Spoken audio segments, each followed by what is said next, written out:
Good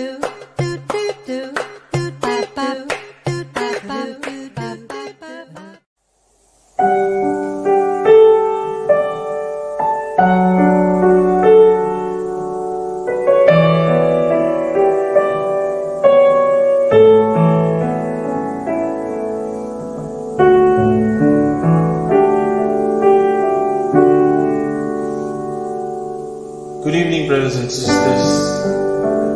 Join me in a time of song and praise. I want to leave you with a phrase from St. John Paul II that says, "We are an Easter people, and Alleluia is our song." Let us be assured of God's promises in our lives, especially in this time of uncertainty. Like Mary, may we say yes to God's will in our lives.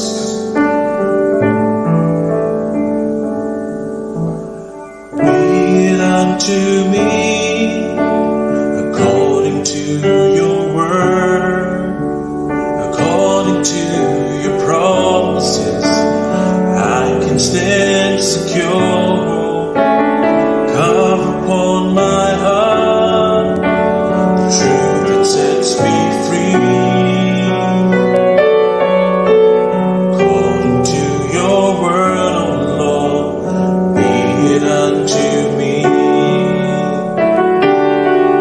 You promised your blood will deliver. We believe it's true. You promised us joy like a river. Lord, we receive it from you. The things you have spoken, you bring into pass. This world is disappearing, but your word will last. Be it unto me according to your word, according to your promises. I can stand secure, come upon my heart the truth that sets me free. According to your word, O Lord, be it unto me. According to your word, O Lord, be it unto me.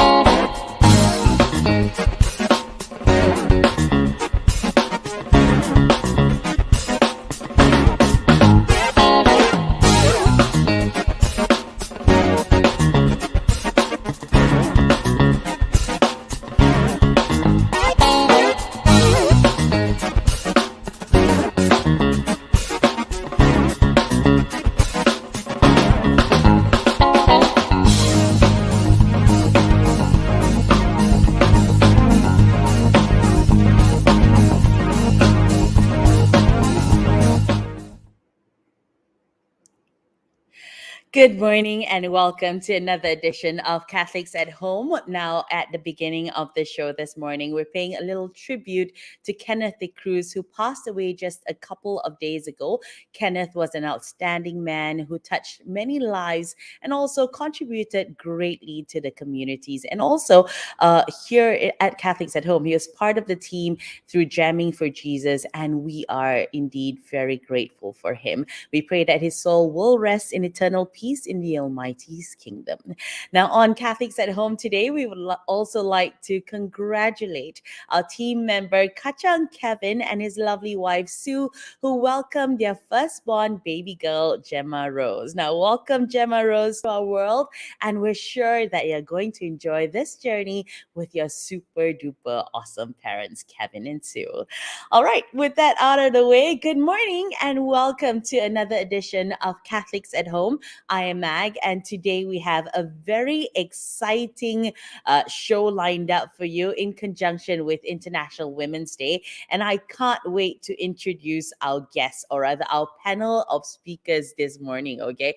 I am super excited, as you can tell. Of course, as you grab your cup of coffee or tea or have breakfast while you join us today, don't forget to like and share the video, and of course feel free to comment in the comment section below, especially if you have questions to ask, okay, for our panel of speakers this morning. As always, I ask that you be kind, you be courteous and considerate when you do post your questions and comments. Of course, as always, before we dive straight into our topic this morning, let's first welcome the one and only Catholics at Home's resident priest and advisor, Father Clarence Devadas. Hi, Meg. Good morning to you. Good morning, Father. How are you today? Bright, early, chirpy. 3 words. Are you always as bright, early, and chirpy as you are today? I mean, for every other morning. Not lah, Meg. I mean, only if I have a good night's rest. So if you see me bright and chirpy early morning, of course, it has to be early because I have morning mass at 6:45 in the parish. Chirpy part, not so sure, depending on how much sleep I have. But yes, like you said, yeah, cup of tea. I've got my cup of tea to keep me going for the next hour. So this interesting conversation. Looks like you are all set, Meg. You got the color for the color for the occasion. Father, International Women's Day is very interesting for me. It's like once a year, we get to celebrate women folk. And I think looking back in time and how far we've come, it makes me kind of proud to see how far women have come and how much we've evolved and progressed as well. And it's really, in a way, it's also overwhelming to see the amount of people or the amount of women out there who are always fighting to make it better for women everywhere, So that's something I look forward to every year. Yeah, it's on the 8th of March, right? That's the day that has been declared as International Women's Day. But just like every other celebration, sometimes people say, why do we celebrate it only once a year? Once a year. Shouldn't we be celebrating it every day of the year? Yeah, I mean, our mothers gave birth to us. I mean, the very first human contact was a woman, and for all of us. But in that sense, it's like birthdays, anniversaries too, I guess. We need that one day to take a step back from, the crazy world that we live in and just to be able to, celebrate it in a meaningful way, in a profound way. And I think that's very, but like you said, Meg, even the industry that you are in, entertainment, I mean, a lot of women now are there in radio, TV, in lots of other industries too. Yeah, it's going to be an interesting conversation this morning. Women in the midst of men. Father, now growing up, who was the most, what's the most important woman in your life, or women in your life? Of course, my mother lah. I mean, then my mother. Then elder to me, my first contact with the sibling would be my sister. My sister is the first. Then comes me. Then comes my younger brother. So for me, yeah, that would be a nice balance within the family. Mom, sis. Then comes everybody else. Then cousins came along. Then friends, school friends. My in my growing up days, I would publicly make this confession. My neighbor, my good friend, my neighbor was a girl, and we went to school together. Yeah, we looked out for each other. So no. Now don't sing me the song. Don't sing me the song "Puppy Love" and all that. Yeah, but it was.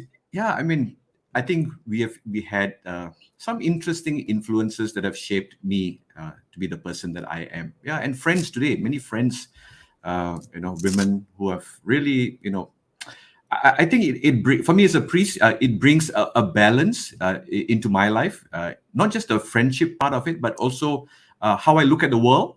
It doesn't always have to be.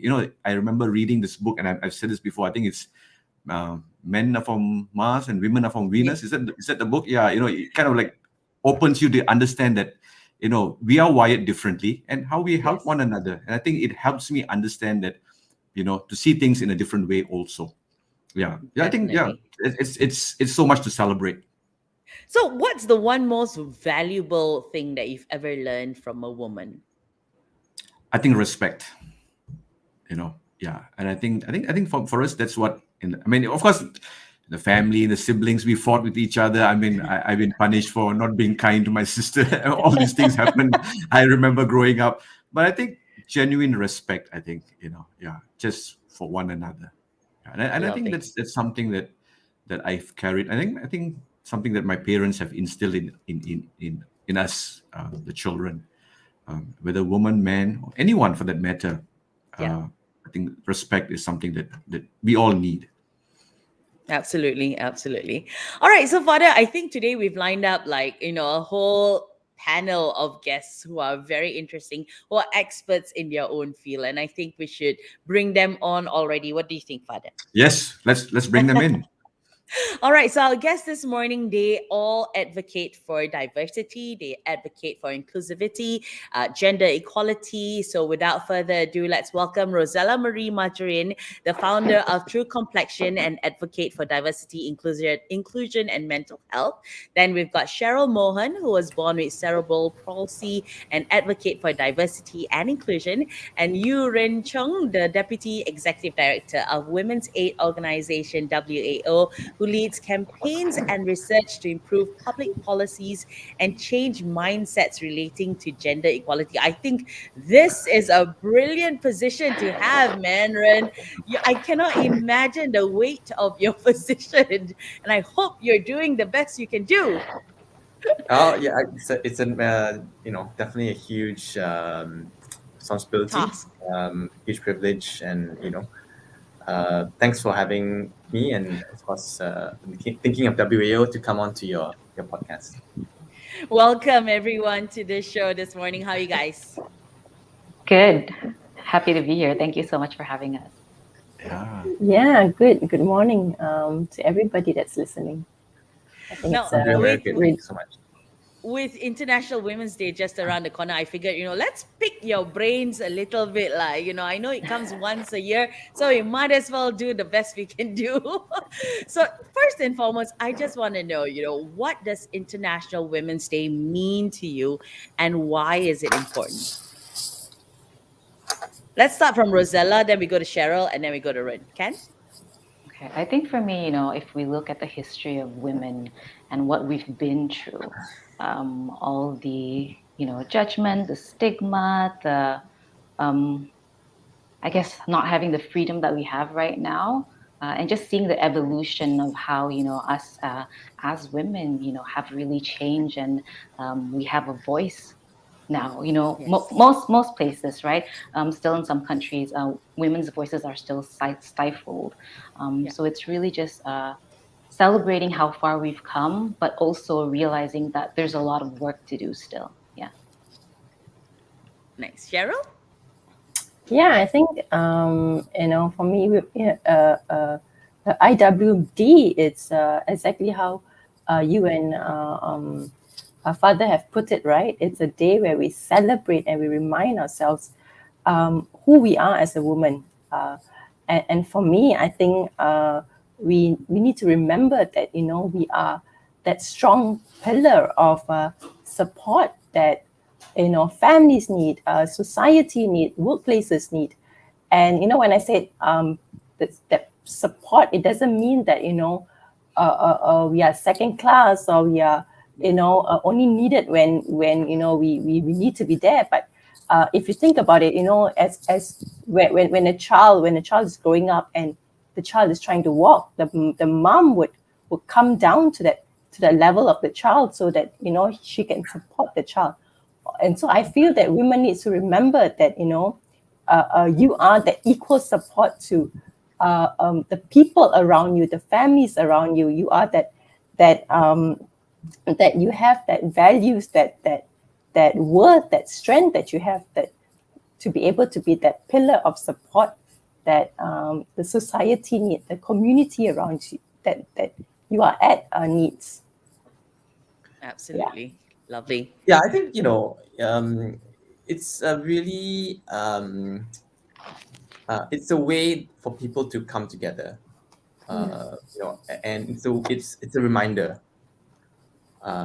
It's something that people can rally around and increase their own level of consciousness and to take some kind of action that's actually going to have a change. I think it's a good rallying point in that sense. At the same time, I think we also need to reflect and why is there even an International Women's Day? And the reason is we still live in an unequal world, unfortunately. And therefore, we need these campaigns, these reminders to really get us to a point where, we're equal. And till that day, we continue to need things like International Women's Day and other efforts to help us get to where we need to be. I think with your job, that task comes every day, isn't it? It's not just once a year. And I think for Rozella as well, she's always advocating for things, and you can always see it on her social media as well. She's like, okay, guys, this is happening, or do this, or whatever. So it's something that although we celebrate it once a year, the work goes on throughout the year. Kan? Yeah, I was just listening to what the three of you were saying. This is always the challenge. The word that we use, it seems to be equality, isn't it? I mean, that's the word that is often being used, and Ren Chung was saying fight for equality. Maybe I just want to offer another perspective, and maybe to pick your brains too. What do you think in that sense? We've always had these cliched jokes, even in the Bible, they said, "Oh, God made Adam first, and then came Eve." And then the women would rebut to say that, God made the prototype first, and then He perfected it in a woman. We have all these kind of things that are being said. But the idea of, when you talk about equality, or whether it's gender equality, it's that, you want, it's on the same level, isn't it? I mean, it has to be on the same level. But should we be talking about complementarity in that sense, in a sense that where we know that how, at least for me, coming from a religious perspective, to see that now how it complements one another, like we're two parts of a jigsaw puzzle that we are in different shapes and different whatever, I mean, Lego or whatever, coming in together. How do you see that in terms of when you advocate equality rather than complementarity? Because we recognize there are certain things that, of course, women do better. In my case, I'm a hopeless cook, so I depend on somebody to cook for me, and the kind of thing. So, how does that play out from your perspective? Maybe Rozella, and maybe you want to jump in and. I think for me, we can't get to complementary until we have equality to a certain extent. And we're still struggling with that issue of equality. So I think for a lot of people, the idea of complementary is still a struggle for them to understand because we're not equal yet. So that's what I think. Yeah. But of course, regardless of our gender identity, we all have our own uniqueness, our own strengths, our own capabilities, and our diversity, the differences that we have is, the thing that makes us thrive as a community, is the thing that, will help us, grow into a better future for everyone. Yeah. Lovely. Yeah. That's a good point, Father Clarence. I think there are a few things to say. So one is, normally when we talk about equality, we're talking about a specific thing. We're talking about equality in rights and equality in opportunities and equality in outcomes. So things that we can enjoy in life. So, everyone should have an equal right in the workplace to thrive and get an equal pay, for example. Everyone should have equal rights in the family setting, in terms of whether they choose to do certain things in terms of taking on family responsibilities and duties and so on. Everyone should have an equal opportunity to participate in politics, for example. Every child should have equal opportunity to thrive in school. So when we talk about equality, normally we're talking about those kinds of, rights and outcomes and capabilities and opportunities. So we're not really saying, in general, people aren't really saying like, everything's equal in sense that the sameness. Rather, we're talking about equality in those areas of life that enable one to live a fulfilling and meaningful life, and that extends to all aspects of life. So I think that's kind of the main thing to say. And then the second point is that roles and how we see each other and how we choose to be. These are things that are constantly changing. So when we talk about complementarity, it's a bit dangerous at some point, because for you it may mean okay, we have equal rights and everything, but we have certain roles to do, for example. But for someone else, they might say, oh, it means that I'm at one level and you're at another level, and you can never move out of that level. That's your role in society. That's your role in family, is to be that level which happens to be subservient to where I am. And so that's when it becomes a problem, because there isn't really an agreement on what that complementarity means. And again, roles are changing. So that's why, from an advocacy point of view, the equality is a bit more clear, because it means these specific things, like equality in rights, equality in opportunity, equality in outcomes in specific areas of life. Thanks. Yeah, I think that's Cheryl, do you have thanks, anything to Renchu. add? Yeah, that's a very, very good way of how you qualify equality, because sometimes even that challenge for equality itself can be a problem. That if you don't qualify it the way you do. Yeah, thanks. Sorry, Cheryl.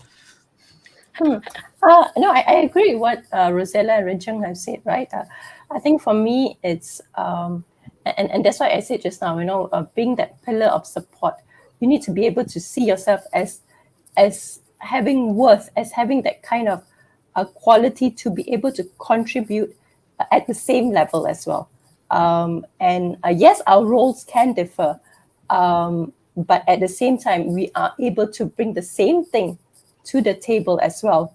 And that's where I feel that equality needs to be recognized, that hey, we both can bring the same kind of contribution.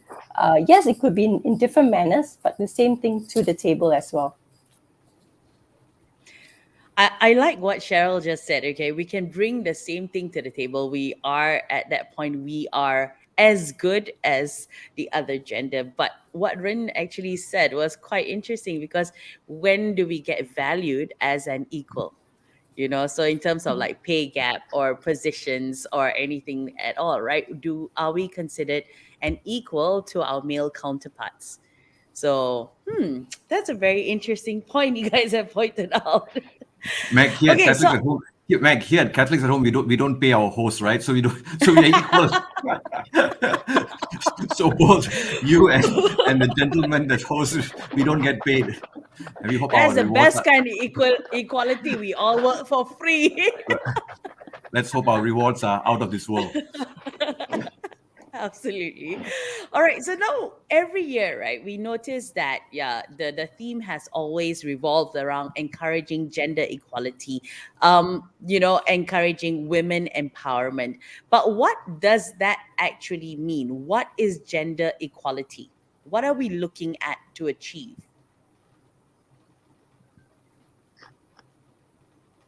Any one of you can start first. Yeah, I think for me, really, it's what we've been saying, right? It's about having our voices heard. It's about it's about reminding us that we matter. Every one of us matter, and that we are able to bring that equal contribution and impact to the table as well. And I think that is what, for me, equality means, whether it's gender or whether it's in other aspects as well, right? We are able to bring that same contribution, that same impact to the table as well. All right. Rozella? Yeah, I think for me, it's making sure that people of different gender identities, not just your cis female and cis male, are included in the conversation, they have a seat at the table, right? So it's remembering that, the idea, the construct of gender is also, there's a bigger, broader spectrum. Yeah, and when we speak of women, it's not just cis women. Yeah. Yeah. I think Ren? it's it's, if we look at any indicators of gender in all countries in the world, we see a very clear gap, and this is a gap in terms of things that make a good life: political representation, economic rights, education, and even in the family, rights in the family. And Malaysia, we are in fact quite on the bad side in terms of inequality between women and men. Yeah. If you look at things like, there's still a wage gap. There's still a gap in labor force participation, and many women who are not working, they cite household and family responsibilities as the reason. So we see it's, a lot of it is, some may be choice, but for a lot of people, it's they have to. Although women fare a bit better in some educational metrics, we do not see this being translated to, better work opportunities, higher and better wages. We do not see that. Of course, political representation is very poor in Malaysia in terms of equality, with about only 10% or so elected representative of women. So, equality, gender equality is really about, and I haven't even, all these metrics are, I think as Rozella raised a very good point, they're not really inclusive of beyond sort of the binary of what we normally see as men and women. So the gap is there in globally, but in Malaysia for sure. So when we talk about gender equality, it's about closing those gaps so that people have the choices, people have the opportunity to live a good life on Better life. equal terms as anyone else, regardless of gender or other factors. No, you bring the topic of, you bring the context of Malaysia. I'm just wondering in the sense that how much progress have you made in Malaysia? Maybe in the last, let's take maybe in the last 20 years, perhaps. Yeah. Ren Chung, your own experience in WAO, have we been moving along steadily? Yeah. So I think, in many aspects, if we look at sort of a historical perspective, there are quite a lot of positive movements for sure. So, if we look at things like legal protection, so the most basic form of, discrimination, or the not really basic, but very serious form of discrimination is violence. So violence that is inflicted on you on the basis of gender, or the position that you are because of your gender. So, things like domestic violence, things like sexual harassment and so on, things like rape, sexual assault. These are things that over the years, they remain a huge challenge for sure. But if you look at over the years, 10, 20-year perspective, we do see some progress in terms of legal protection. So new laws which have come into place that specifically say domestic violence is a crime. So if somebody in your family or your husband or your spouse is to hit you, to cause fear, to inflict psychological abuse on you, that is a crime, and you can get some kind of protection for that. So that's something that was introduced in the 90s, and this law has continued to develop until 5 years ago. So if we look at laws on rape, which there are still gaps in our laws on rape, sexual harassment, sexual assault, and so on. But we've seen some changes in terms of the law, at least. And now what's on the table today is a law on sexual harassment, which is something that is going through Parliament now, and we're still working with the government to try and improve certain aspects of the bill. If we look at things like employment, if we look at metrics like, okay, how women's participation in the workforce, for example, we do see it's quite dismal actually, but the progress is very slow. So there's some progress, but it's quite slow in that sense. Women of family, we've seen some good amendments to family law in the non-Muslim setting, when it relates to equal rights between husband and wife, and going through the divorce process and things like that. So in terms of legal protection, legal avenues, there is some progress in many areas for sure. But the fact is that the gap is so huge. The starting point is so huge, that even compared to other countries in the world, we are in the bottom third in terms of equality. So that's pretty bad.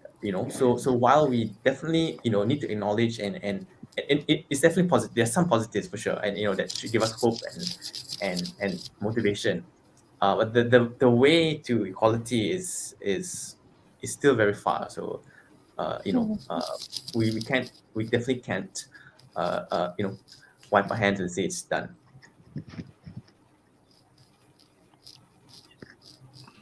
Rozella?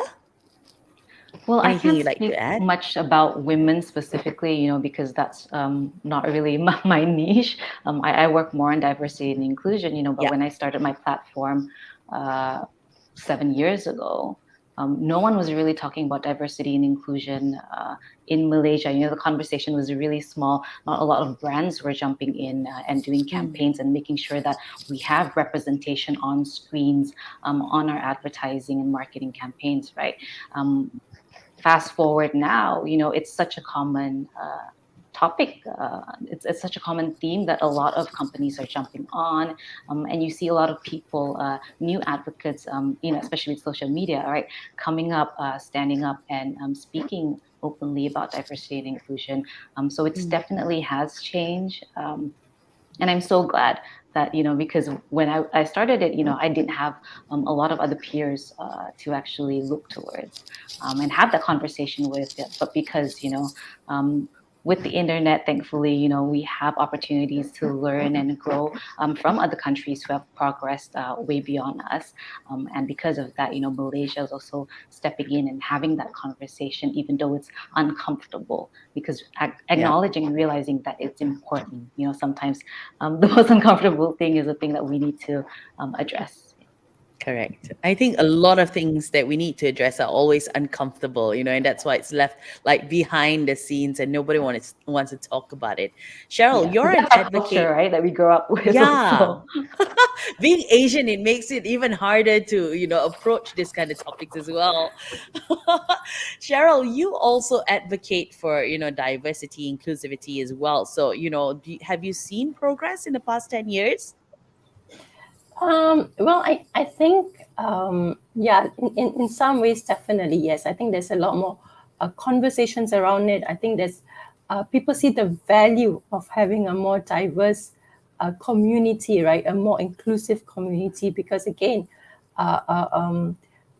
once you have different opinions, different thought processes, different skills that's being brought to the table, right? There is more value is created, and I think I do see that the needle is moving. Slowly, lah. Yeah, Slowly, but I wish, very little. yes, exactly. It's moving, but I wish it was moving a lot more faster. I wish that more people will come to that realization that diversity and inclusion matters, and that again recognizing that everybody has something that they can bring to the table, and we need to be able to value that. I think that's what's missing.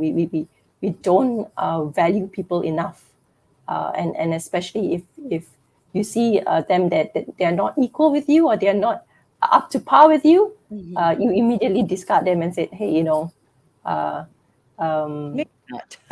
yeah, correct. So Yeah. I think that's what it is. It's moving in the right direction, but it needs to move faster. Yeah. Everything else is moving faster, so why is this not? Father Clarence, I can see the cogs in your mind moving. What other questions do you have? No, I'm just thinking. Part of the reason, as you mentioned, is that we don't have these difficult conversations in families. I mean, I don't like to stereotype, but like Asians being Asians, and we tend to keep it to ourselves. This kind of conversations. Do you think that I mean, any one of you, do you think these conversations are more prevalent now with younger families, in smaller communities?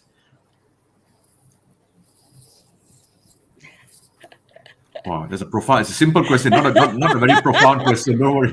Suddenly answer with no one answering. No, I'm just wondering because we kept saying difficult conversations. Perhaps maybe how do we have this conversation? I mean, for the benefit of our viewers here, who are trying to think, how do I do this? How do I bring up this subject? A lot of Actually, things. right, Father, to be honest, I think being Asian, we kind of need to get rid of the stereotype first. So, Yeah. when you raise a child and tell a little boy that, hey, you can't play with girls' toys, or you tell a little girl you can't play with boys' toys, or this is what a girl should do and this is what a boy should do, I think that itself stems the problem. So when you start like that, then you are already paving a way to tell the boy, okay, washing dishes is supposed to be my sister's problem, not mine. I'm supposed to go out and do the handiwork kind of thing. So you already tell them, you already segregate the task Programming and the them. responsibilities. Yeah, you've already put it in their minds that that's exactly the way it should be. So, like for myself, I tell my son that, it doesn't matter if you want to watch, Barbie, or you want to watch Little Pony, or you want to play with that, because everyone's an equal, everyone's equal. And even if a little girl wants to play with trucks or dinosaurs, it's fine. And everybody is responsible for every chore in the house. You can't say, oh, mommy's a girl, so she's got to go wash the clothes, so I will tell him, you go get your laundry done right now. So it kind of stems I from think the upbringing. Sky may not be too happy hearing this morning. He's going to protest afterwards. But But Sky is very well aware of that, though, Father, because Yeah. sometimes when he hears things like this, he will turn around and go like, Mommy, why do they say that? But I thought you said it's okay, So I'm actually quite proud that he knows that it's all right. There is no segregation of task or chores based on your gender, or what you choose to do based on your gender. It's like all these inanimate objects don't have a Yeah. gender. We Correct. genderfied it, Created. We Yeah. created the gender, and that's why there's so much confusion in our society. But all these things, colors, from the day you find out you're from the even day they're born. pregnant, right? Yeah, pink and blue, and but colors don't have a gender. Correct. So it's just the conversations that we have. Of course, it's harder to have these conversations with the older generation because they're stuck in their ways sometimes, right? They're set in their ways, but especially with the younger generation, I think people are open to having more conversations.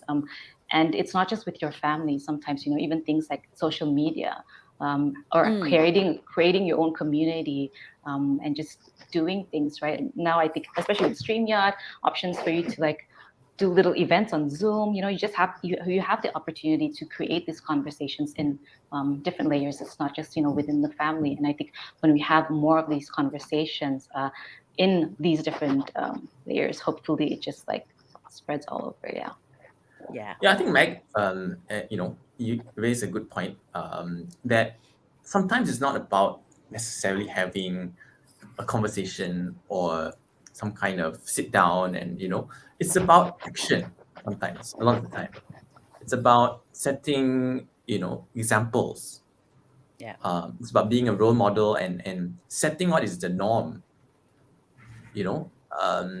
So in discussions are important as well, but perhaps it's even harder to do that everyday example, and creating more respectful and equal spaces at home or at work.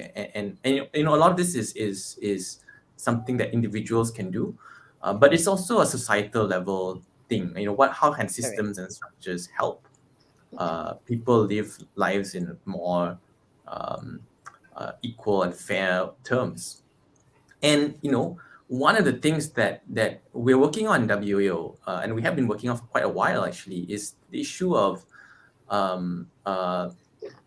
family duties and how the law can support certain these things, support equality. And so, you know, when you think about duties at home, and again, this is very important because you know there are more than 2.5 million women in the world in Malaysia who are not in the workplace because family and household responsibilities, and there are only 70,000 men who are in the same situation.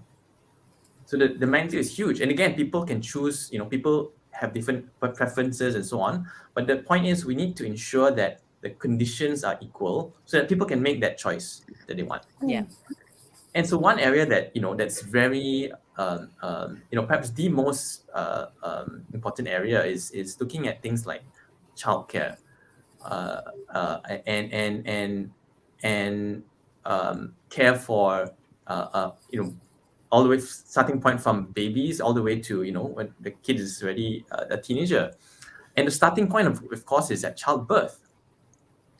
And so one of the things that we've been working on at WAO is looking at the issue of maternity leave, but also paternity leave. Paternity leave, yeah. And the idea is, you know, we do have maternity leave in Malaysia, 60 days mandatory for private sector. And this, you know, is quite low, so we need to be extending that. But we do not have paternity leave as it is right now.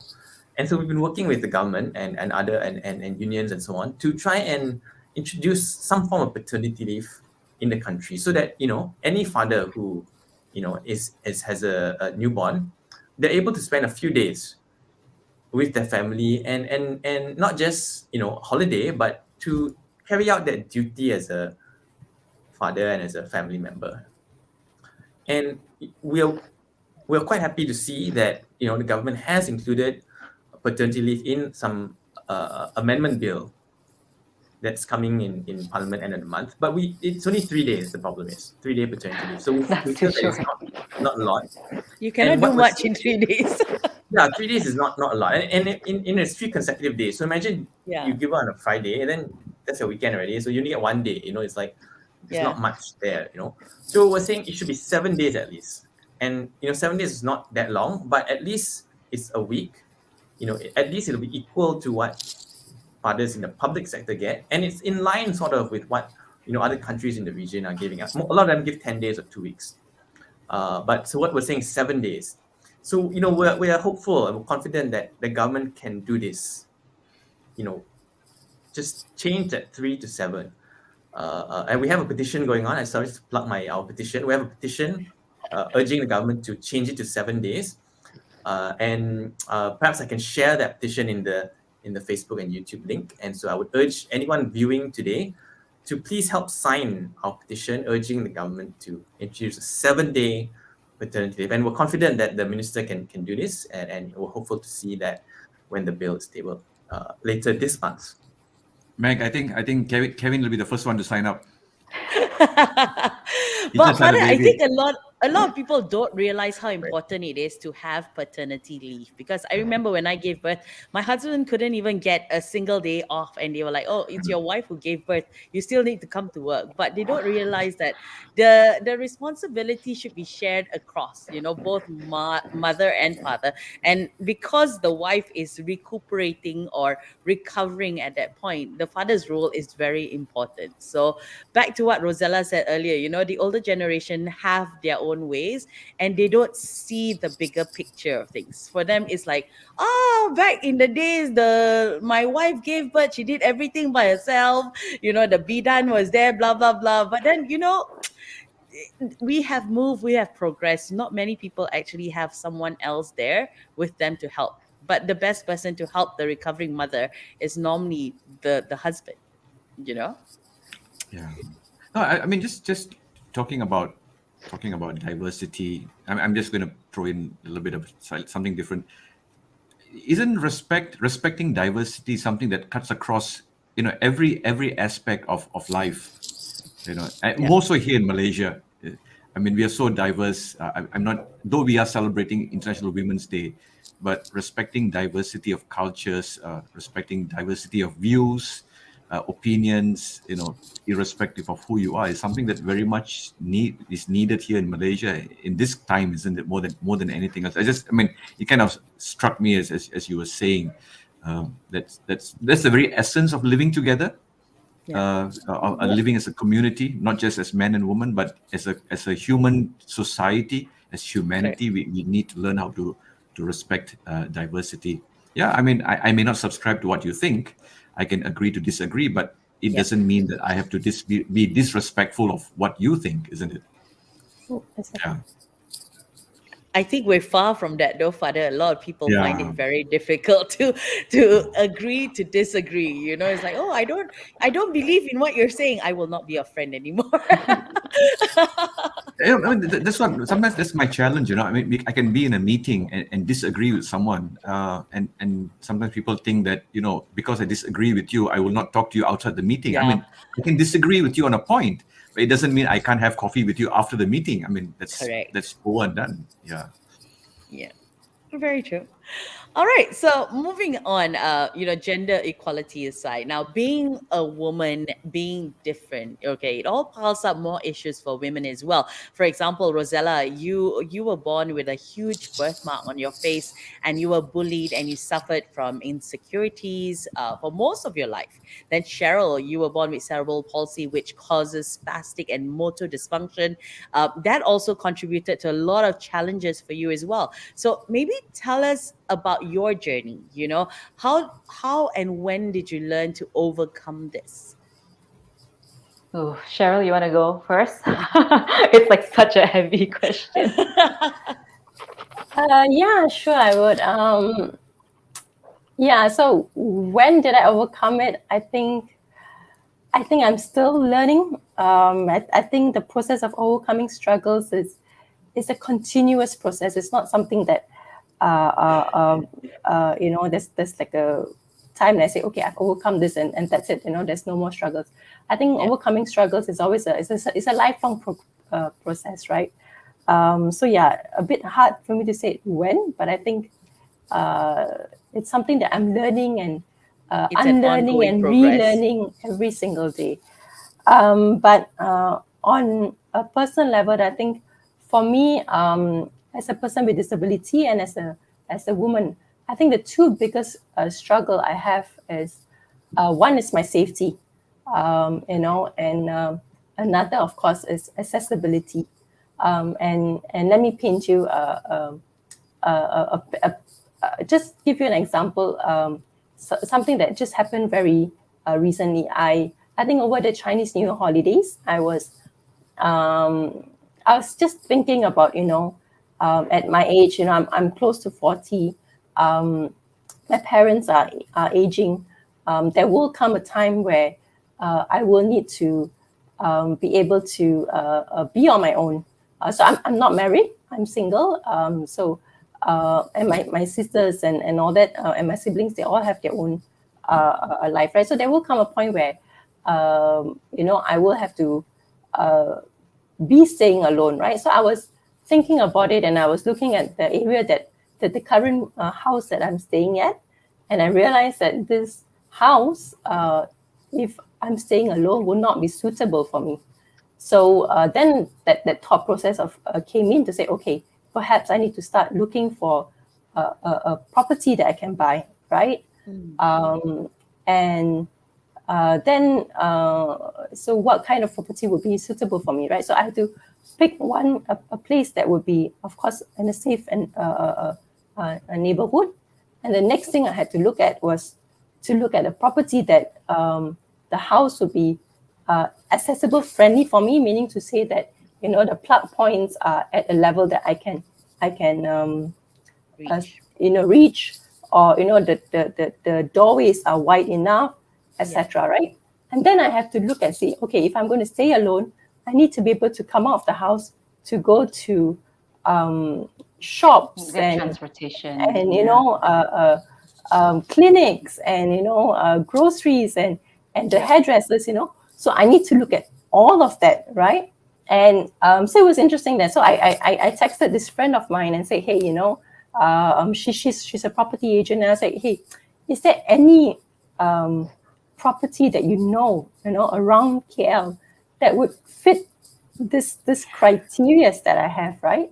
Yeah. And so she was saying that I only can think of one area and one unit, one condo that could fit most of your needs. So she pointed to me at if anybody is familiar, at the Mount Kiara area, just opposite Mount Kiara International School, and she pointed and said, oh, this condo was built because they wanted the concept was to make it as a retirement home for senior people.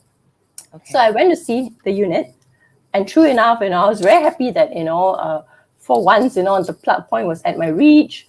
Doorways were wide enough. The toilet was wide enough for me to move around. I said, okay, one box ticked, right?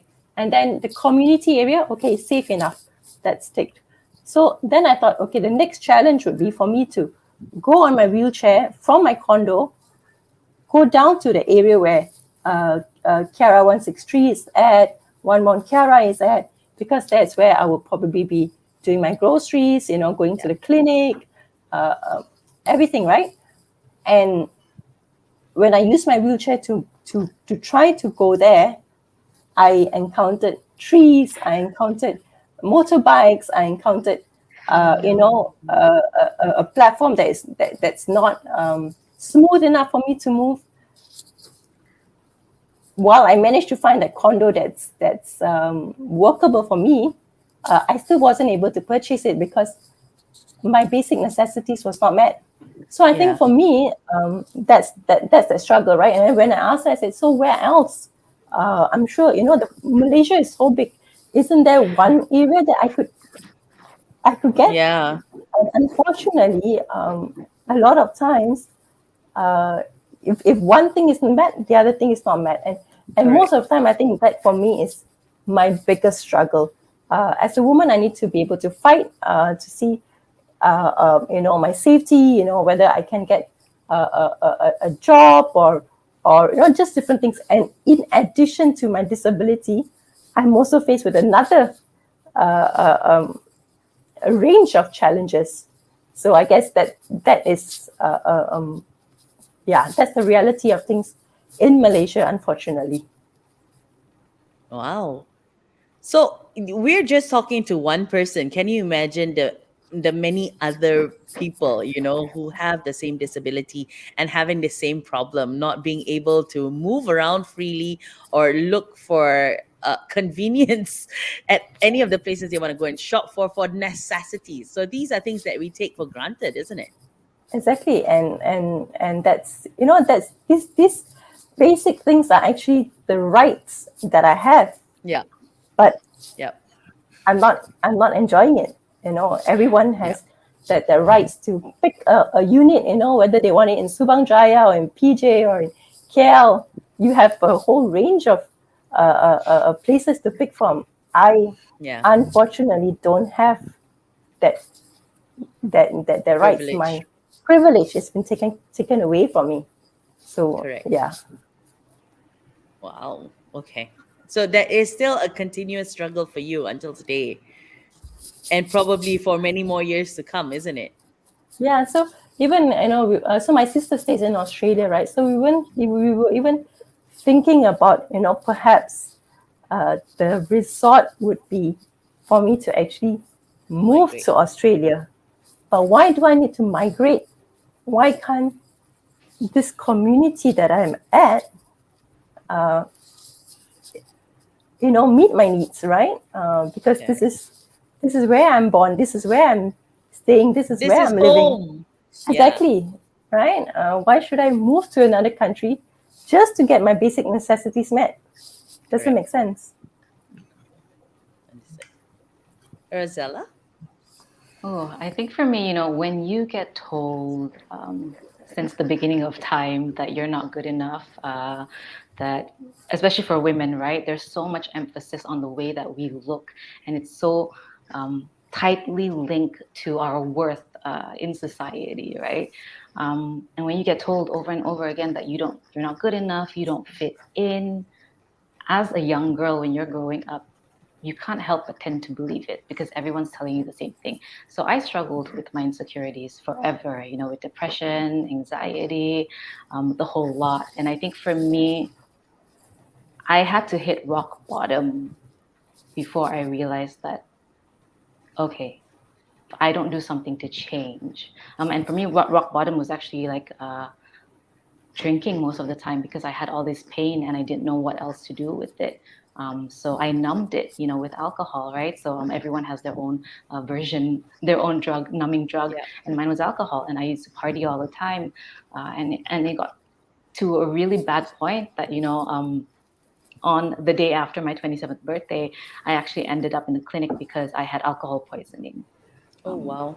And it was there that I realized, I was like in this little tiny room for like 3 hours, getting like an IV drip to kind of drain the alcohol away from my body. And I was just sitting there and thinking to myself, I am going to end up killing myself, like it or not, one day if I don't change. And that was really the start of me reaching out and asking for help, because a lot of times, when we try to have these conversations with people, right? People tell us, "Aya, don't make such a big deal out of it, lah. You're just being dramatic, lah. Get over it," And we internalize it, so we bottle things up instead of actually open up and share about it. And back in the day as well, like in the 90s, like no one was going to therapy, especially in Kota Kinabalu. I don't even know, like if there was, that option for me.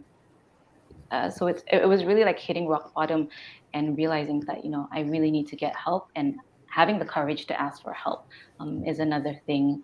And help is also not accessible to a lot of communities that can't afford it as well. So there's like another layer of I guess red tapes and roadblocks for you to overcome. And for me, it's still taking care of myself, learning how to take care of myself, body, mind, and spirit, making sure that I'm in a good place, and learning all these skills of how to get up after having a bad day, because life isn't like this, right? Your progress isn't like this. It's like chaos happens, COVID happens, someone gets sick, you have financial issues, whatever it is, right? All of these things, it just piles up and add on. That's the beauty and the chaos of being human. But it's really learning those coping mechanisms. So like Cheryl said, right, it's a progress to continuously learn and grow. You get better at it. Like I've definitely improved so much, in the last 10 years of my journey of healing and recovering. But it is a process. Yeah, I don't think like anyone can say that, I know everything right now, I'm good. Yeah. Now, Rozella, I think you talk about your own struggles, your own journey, and then you embarked on True Complexion. Is that what motivated you? I mean, because when you were going through this, you didn't know where to go to get help. And is True Complexion a response that, in a way that you don't want somebody else to go through what you went, and so that they could come to tell us a little bit about this thing that you embarked on, and how it reaches out and helps people. Yeah, so True Complexion, it started out as a storytelling community platform online, where we tell stories of people with different medical conditions, different disabilities, mental health issues, just talking about the spectrum. And Cheryl was one of the people, I interviewed, like, I don't know, maybe 5-6 years ago. And really the reason why I started it was because, when I was younger, I didn't know anyone else who looked like me. I didn't have anyone else where I could talk to and say, hey, like what's going on, that I could relate to, that I could look up to, that has probably, overcome things that I'm struggling with. So I really started that platform to have people featured, to give people a voice, to humanize people, because a lot of times, we see the condition and the disability first before we see the human being, and to actually normalize these conversations, because in a lot of cultures, it is still considered a taboo, right? Yes. Because I get that even, when I get into a Grab sometimes, Grab driver will say, oh, your mother must have like had a dream about a snake and that's why you look like this, at birth. Like we have a lot of cultural linkage to beliefs Yeah. to disability or to illnesses, right? And that's really why I started the platform, and it has evolved throughout the years. I also help like brands and corporate companies help them create more inclusive campaigns, either if I'm in front of the camera or like I get the community on board, linking them to the right people to represent their brand. And I also, conduct talks and workshops, and I work with different schools and different organizations as well, because I think that regardless of if you have a disability, a birthmark like mine, or a mental health issue, we all struggle with something that we're insecure about.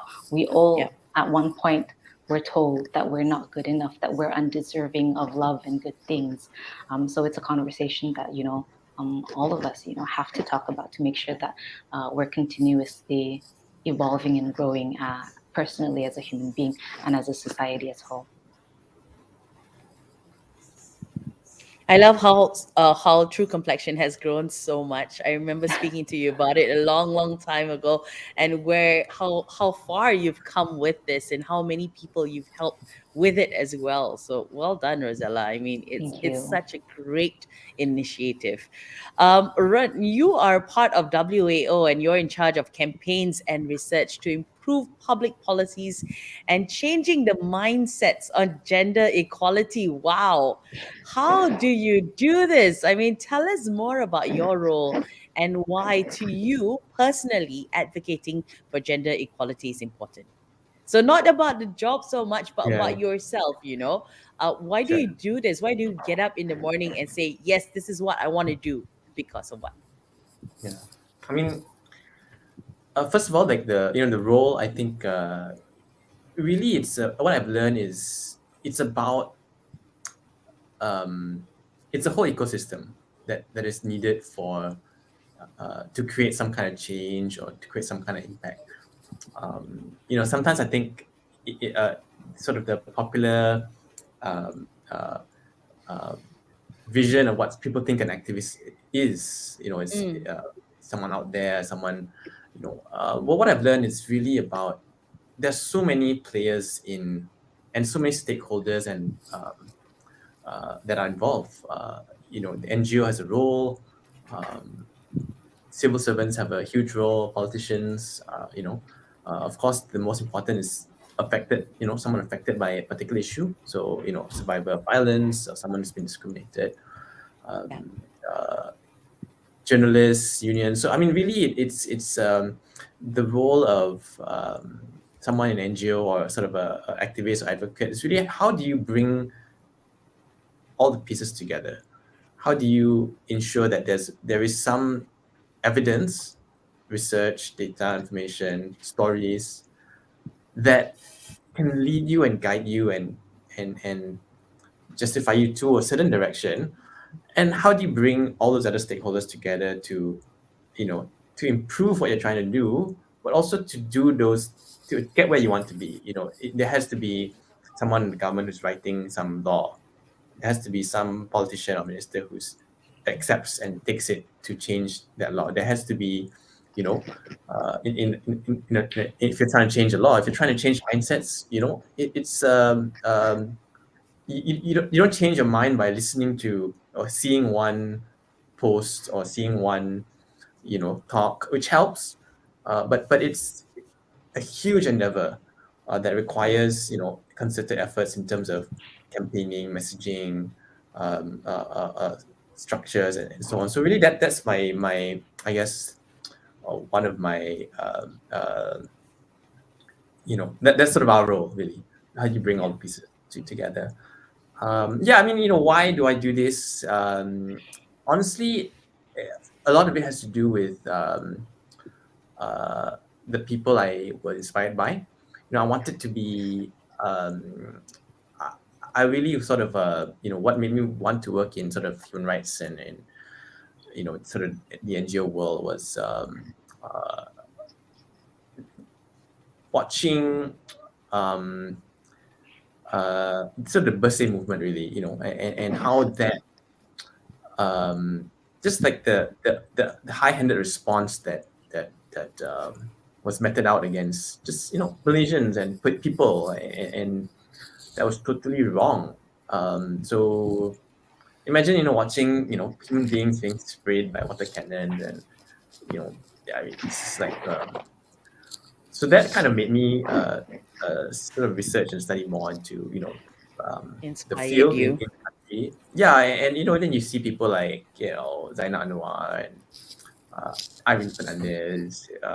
So all these sort of very huge sort of moral and movement leaders, and sort of what sort of step by step you kind of bring yourself into that world, and then it's about really, even when you're in this role, I mean, every day is a learning experience, and just kind of listening to stories, listening to the experiences of others. I mean, of course, in my role, we do have to do a lot of we learn by this is our issues. You have to learn about all these things that are going on, but you also learn by just interacting with anyone, really, like just a friend or colleague. About like, I remember listening to one of my friends who was like, yeah, I do not want to, I finally have a car now, so I no longer have to take public transportation, and they were so happy.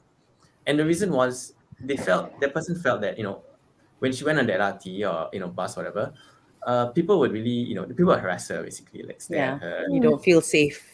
Yeah, so she felt, I mean, so imagine like you want to go to work and you get harassed. I mean, like, that's something that I would not really experience now as a man. Right? Yeah. I think boys and so on, of course, are vulnerable as well. But as a man, it's like less of an issue, and it's something that I don't really have to think about, or even like I remember speaking to a friend who was working in a big company, private sector, and she was saying, of all the kind of harassment, sexual harassment that she's experiencing, sort of like casual jokes that are sexual, and so many examples, just so many examples of this stuff that she had to bear with. And it's like, yeah, sure, these are things that are much more is a huger impact and sort of more frequently experienced by women, right? So I generally don't have to be worried about getting sexually harassed. Yeah. Something that you don't normally have to think twice about. Women Yeah, actually yeah, fear yeah. for their daily lives, right? Yeah, exactly. I mean, so listening to this thing, you feel like, okay, this is wrong. Like, at any level, it's wrong, and I think people want to correct injustices.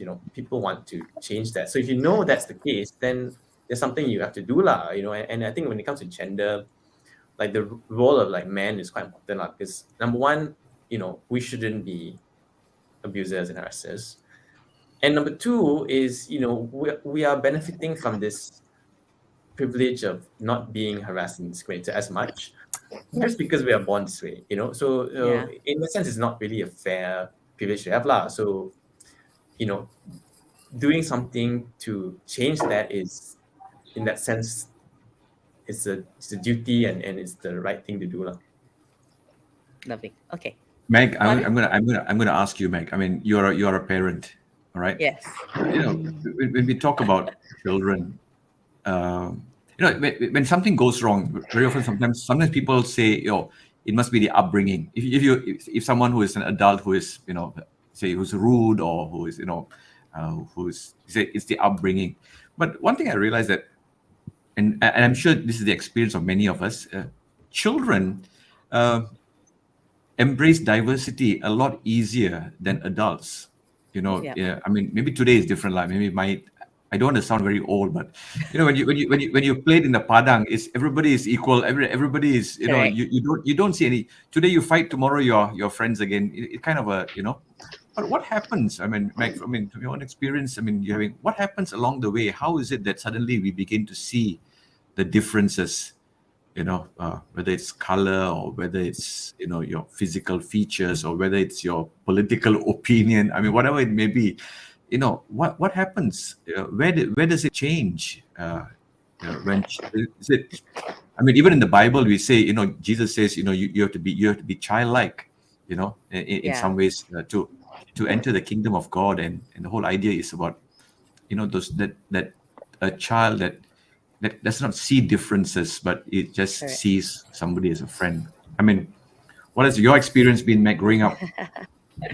I think, Father, I don't have the answer for that, but I would have to say the surrounding makes a difference. Like when my son went to school for the first time, he, like you know, everyone's the same. There's no difference in terms of race or culture or size or features. So when someone points out, hey, you're not Chinese, then he goes, Mommy, I'm not Chinese. What am I? Is there a difference? Or someone who goes, hey, you're fat, then like, are we judging people based on how they look?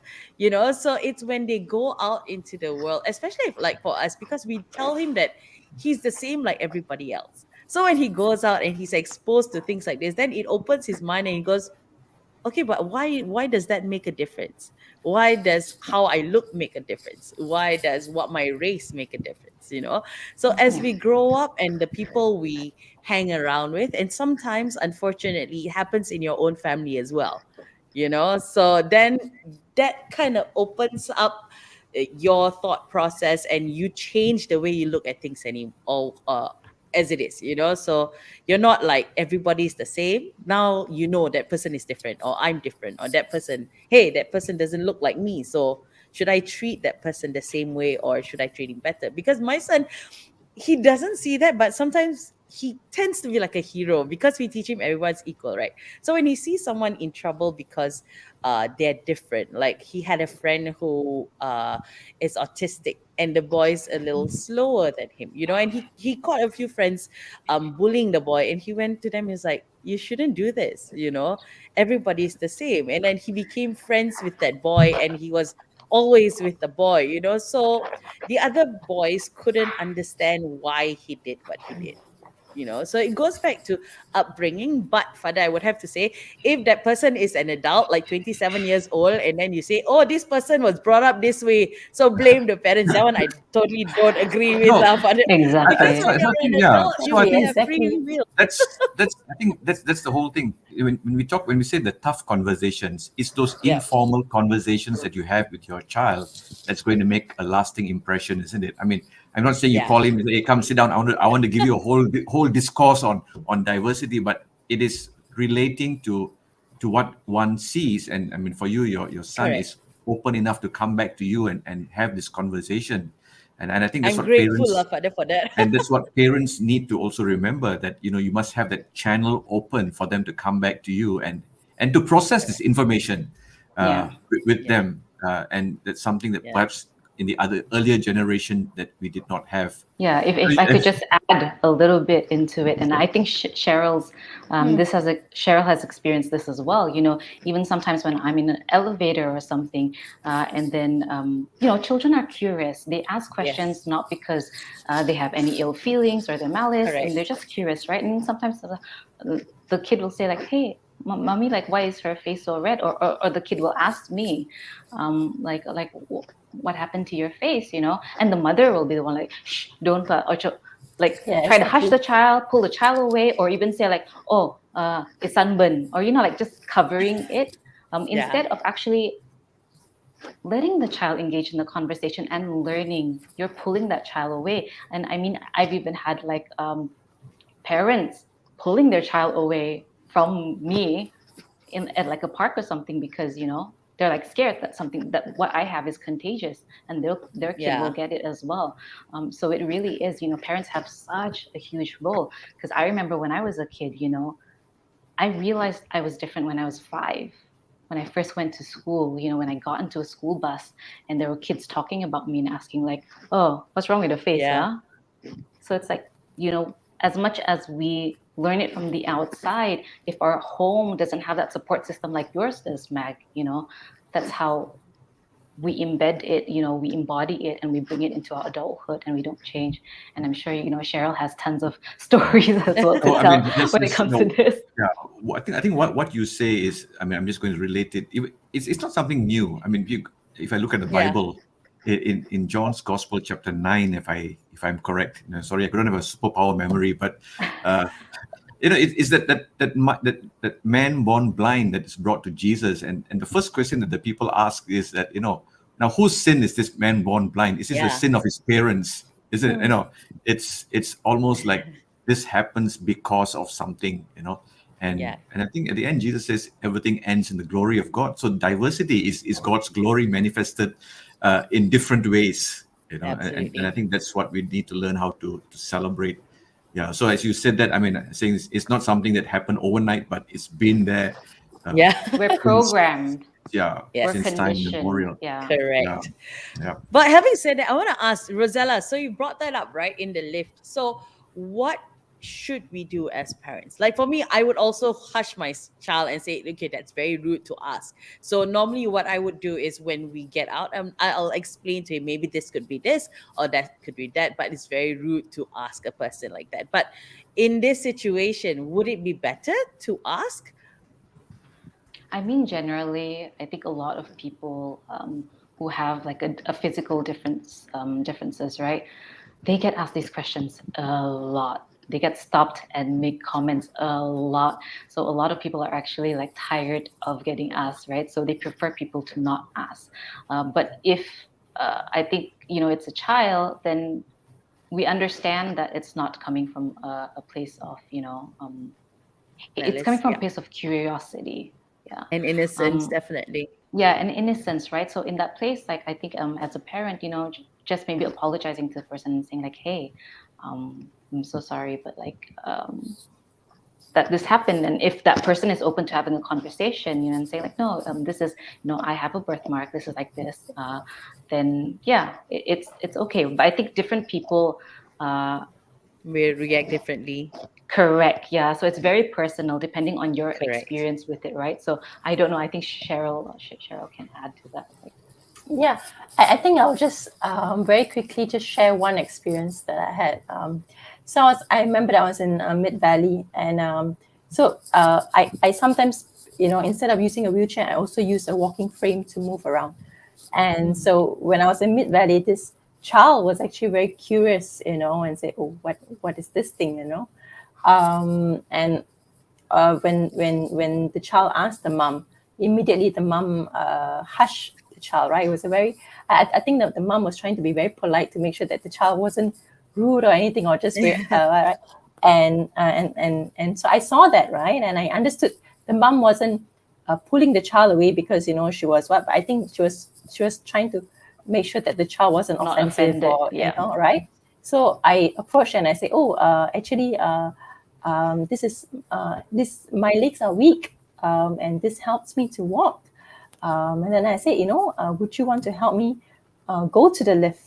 So I say, you can hold the wheelchair and then the walker, and we can walk to the lift together. And then so the lift opened, and then I say, would you mind helping me to press the button for me so that I can go to whichever level that I wanted? And the child did that, right? Uh-huh.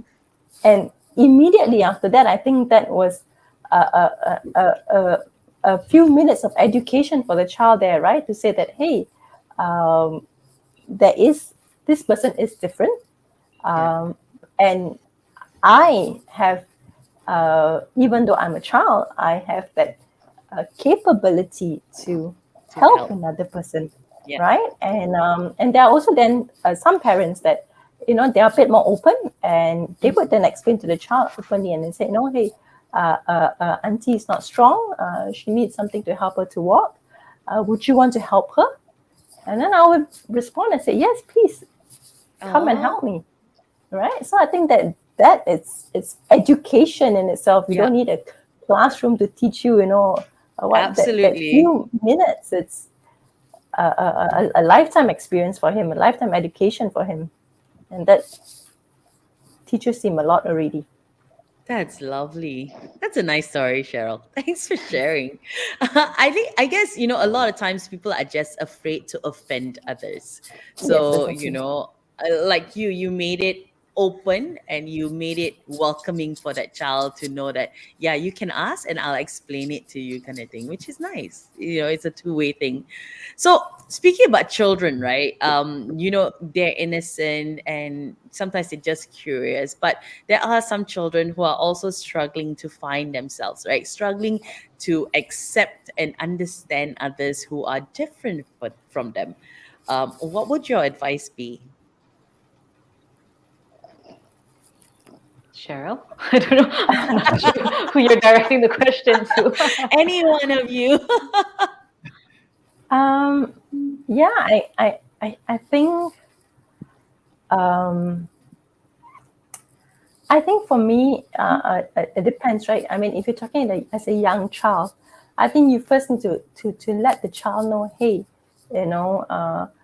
I think, okay, so coming from personal experience, I think very young in itself, my parents made me realize that, hey, there is a difference. You have this disability, and it is not wrong. That is not your fault that you have this disability. That you still have things that you can contribute. Yes, you may have people that may be harsh to you and things like that, but come back and know that you still have a worth, that whatever that others say about you doesn't define you. And I think from a very young start, I'm very thankful that my parents was able to make me realize that my identity is not based on what others think, is how I see myself. And I mean, I'm a Christian, so I guess the value then come back to be my identity in Christ, right? Who am I? What how has God made me to be, right? And I guess in that sense, I'm very thankful for that. In that, and then I guess if you are someone who is of older age, that you are thinking, but sometimes you do struggle with your own identity as well, right? There are days where I feel crap about myself. I feel I'm totally a burden to someone else, and different things like that. I think it comes back to the point of realizing that, hey, I matter, that that there's a purpose why I'm here, right? And think about it. If there's no purpose for you being here, then God would not have created you in the first place. Nice. Right? Because when God creates something, He meant to have a purpose with it. So if you don't have a purpose, you will not exist here. So I think it's always reminding. I mean, it's a continuous process of reminding yourself, who you are and what you are. And if you're in a position where you're a bit more able to have the confidence that you know about yourself, then have empathy to people that may be struggling, right? Because they also need that reminder. You have that. You are in a little bit more of a privileged position in that sense, or in a better situation perhaps, and then you then can help another person who are probably struggling, right? To remind them that they matter, and show empathy, show kindness, show acceptance, fight for them that don't have that ability to or that strength to push on, and I guess that would be my advice to people. Lovely. Okay, so we're going to cut that short. I don't know if any one of you have anything else to add, but Father's rushing because he's got another mass to attend to. Yeah, So things are getting a bit busy. Yeah, no, don't worry. Yeah, I mean, I think the whole conversation that we have had this morning is about, I mean, the kind of catchy phrase that we chose was break the bias. Though we are celebrating International Women's Day, I mean, just listening to Rozella, Cheryl, and Ren Chung, in the sense that, I mean, there's a lot of work to be done in terms of changing mindsets, isn't it? Isn't that? I think that's what it calls for. Whether it is, I mean, women, or whether we celebrate women, or whether we celebrate men, or whether we celebrate people with different abilities. At the end of it all, it's reshaping our minds to, like what Cheryl said, to empathy, to be able to show compassion, and that's what it's all about. I mean, we all embrace one another with our own abilities, and also, in other ways, we all bring different things to the table. That's all I want to say. We bring different things to the table, and the Malaysian table is always a variety of different kinds of food. There's never one type of food, and I think that's Exactly. that's the analogy that comes to my mind. And and every one of it is satisfying. So you ask Meg will tell you about diversity of Clearly, food. father is hungry. Hungry already, like And almost so are lunchtime. we. Yeah, you can I have just a add, set of questions. Yeah. Oh, I just wanted to add and just say, like, we all have the responsibility to learn and grow. We don't have to wait for someone to educate us, or like Yes. for Cheryl to tell you, stop you, and give you advice. Like, there's so much resources out there, especially in this day and age. Go out and educate yourself. It is your responsibility, to yourself and to society. Definitely. Brilliant. Okay. So close to wrapping it up, I have a little rapid fire segment where I have 1, 2, 3, 4, 5 questions. Very simple, I promise. Okay. Cheryl's like, Meg, what are you doing to me? Kanchong already. Yeah. So for all these questions, you will have to answer with the name of the first woman who comes to your mind. Okay. Ooh, Of course, if it's your mom or your aunt or whatever, you can say that lah. So I'll just say a sentence and then you tell me what it is. So Father, you want to take part or just the three of them only? Kamla. Okay lah, can lah. No worries. Sekali lah. All right. The first one, a woman who exudes power, confidence, and heart. Oprah Winfrey. Oprah Winfrey. Father? Wow. Mother Teresa. Good one. Cheryl? I think I would say my manager, Vian. I think I learned a lot from her. So Okay. she's one Ren? person I would. Nairi Woods, she's the dean at school that I went to. Nice. Next one, a woman who empowers diversity, inclusion, and acceptance. Rozella? Rozella lah. That was going to be my answer, Rozella. But there's so Father? many, like Jamila Jamil, she's a good one. Yep. I will go with Rozella, it's fine. Yeah, I mean, I still would think of the picture that comes from is Mother Teresa. I mean, how she embraced everyone. Doesn't really matter to her, rich, poor, dying, not. Yeah, that's sorry, one word. Apologies. Yeah, that's one first thing. Cheryl? Rozella. Rozella. Ren? Say Sumitra Viswanathan, she's the executive director at WAL. Okay. Next, a woman who inspires you to carry on when you're at your lowest point. Oh. Easy, my mom. Nice. Rozella? I always found comfort in the words of Brene Brown. Yeah, so I always like it. Father? Only one. Now Yes. I'm gonna split hairs now. Yeah, The top one. I think my mom, my sister, and a few friends. Yeah. Red? They inspire. Not a woman yet, but my daughter. Nice. Nice. Next, a woman who paved the way for you to do what you do and continue to advocate for gender equality, inclusion, diversity. Wow, that's a tough one, but I think there's just so many. Cheryl, go first. I can't think of many. I can't think of one name. I think there's so many that just pushes. So a bit hard to pick one name, but Yeah. Rosa I Parks.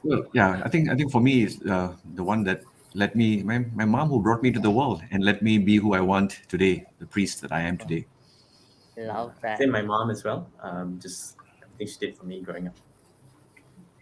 Rozella, you got so many. Maya Angelou. Okay. Cheryl?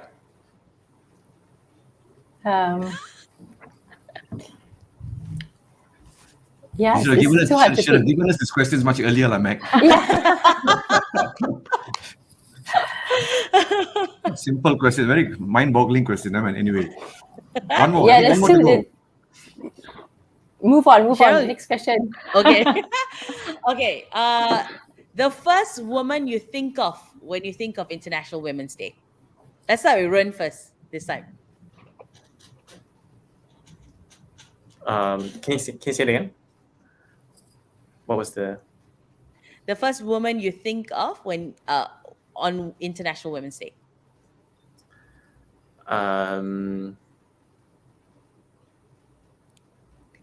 He's like, I was supposed to be last. Yeah, I think it's a woman I met on the first day of my job. She was a survivor of domestic violence, and Okay.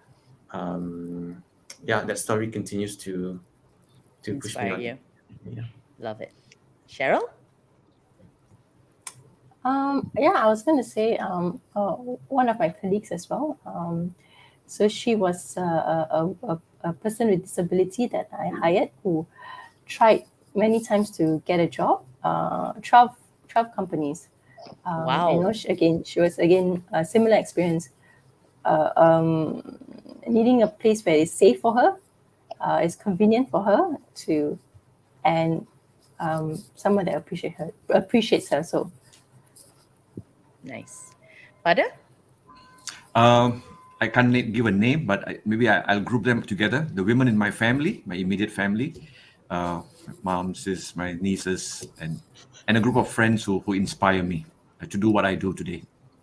Nice. And Rozella? I think my grandmother, and my ancestors, just thinking about what they've gone through to pave the way for me so that I could be here and do what I do today. Nice. Very nice. So there you go. It wasn't that difficult, although your is difficult. It's very easy lah. Your answers we haven't heard. That we'll do another day. Che.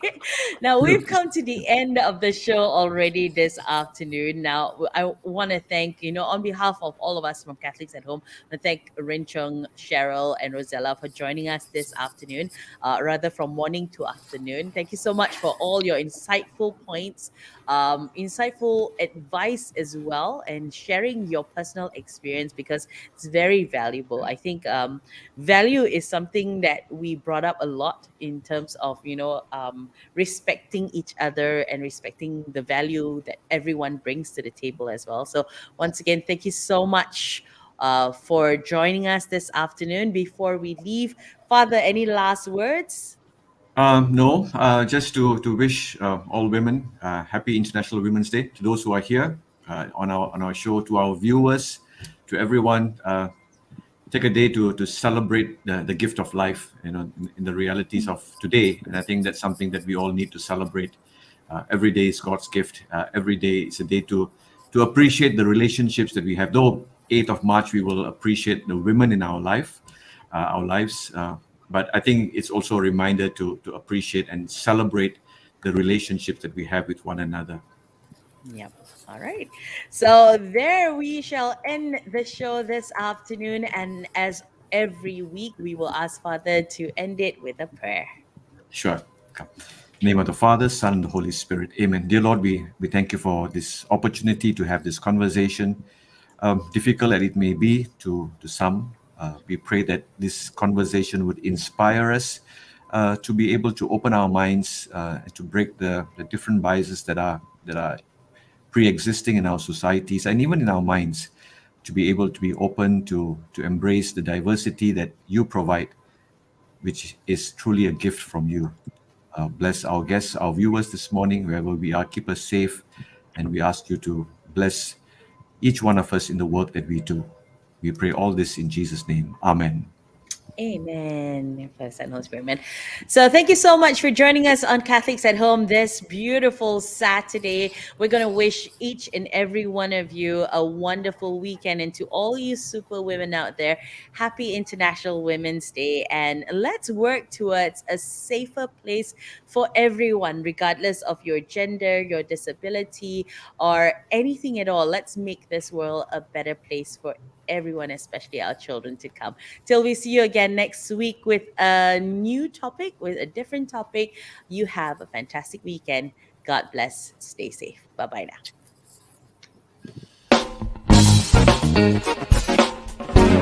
now.